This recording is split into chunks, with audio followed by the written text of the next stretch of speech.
Hi, everyone. I'm Justin Spicer from the Ohio State Legal Services Association, and I'm here with Kathy Huber, staff attorney for the Low Income Taxpayer Clinic at the Legal Aid Society of Columbus, and Luke Mienick, staff attorney with the Low Income Taxpayer Clinic of Southeastern Ohio Legal Services.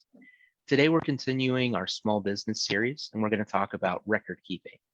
Feel free to comment or leave a question below, and we'll answer whatever we can. Kathy, do you want to get us started on why record keeping is important? Sure. So everyone in business needs to keep records that show their income and expenses. Good records will help you keep up on the progress of your business, prepare financial statements and tax returns, identify sources of your income, keep track of your deductible expenses, and will support what's on your tax return. It would also help you keep track of your basis in your property.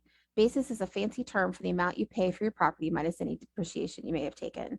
The IRS can go back many years and audit your tax return, so keeping good records and being able to prove what you report on your tax return is especially important.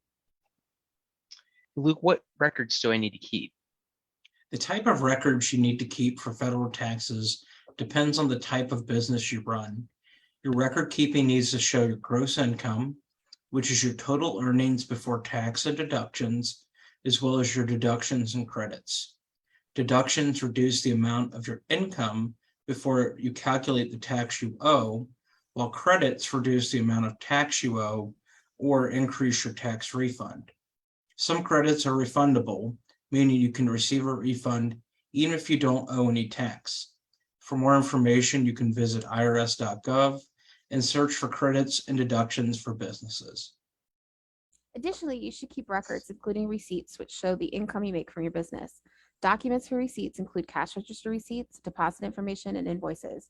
You also want to keep track of your purchases, meaning items that you buy and resell to customers. Documents for purchases include canceled checks or other documents showing proof of payment, credit card receipts and statements, and invoices. If you drive a car for your business, you should also keep a log of all of your mileage, not just your business mileage, so you can add up the business and personal mileage to report on your tax return and deduct those business miles. Other records you should keep include your expenses and assets.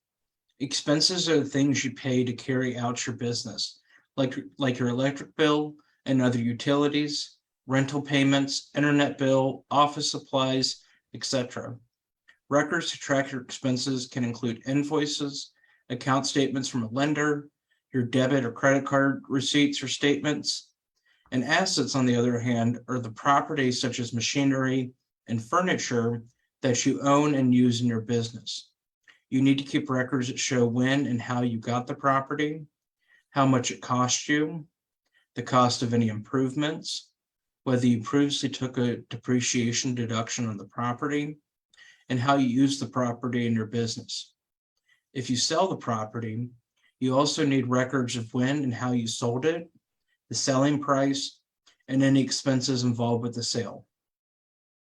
As you can see, this is a lot of information to keep organized.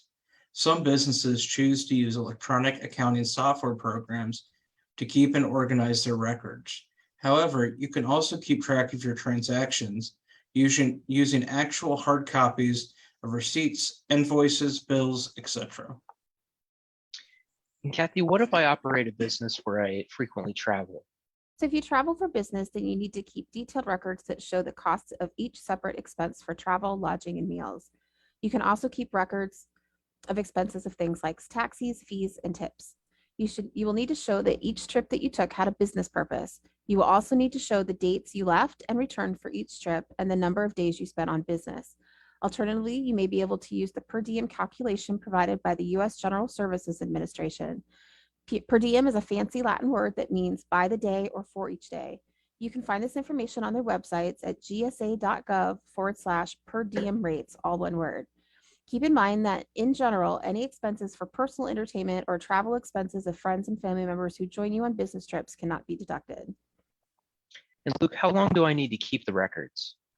So the length of time you should keep a document depends on what the document records. You should keep your records that prove an item of income, deduction, or credit that you reported on your tax return until the period of limitations for that tax return runs out. Generally, that means you should keep your records for 3 years from the date you filed your tax return or 2 years from the date you paid the tax, whichever is later. If you have employees, you should keep your records for at least 4 years. Even when your records are no longer needed for taxes, don't throw them away until you can check to see if you need them longer for other purposes. For example, your insurance company or bank lenders may require you to hang on to some of these records for longer than the IRS does. Thanks, Kathy. Thanks, Luke. And thanks to everyone for listening. As a reminder, this is the third in a series of Tax Chat segments on self-employment. In the coming weeks, we will cover topics like tracking mileage, estimated taxes, and important tax forms for your small business. For our next self-employment segment, join us on November 4th as we talk about tracking mileage for rideshare and delivery services like Uber, Lyft, and DoorDash. And remember, this segment and all the others in our tax series are available on our Facebook page. Thanks everyone for joining us, and we'll see you next time. Thank you.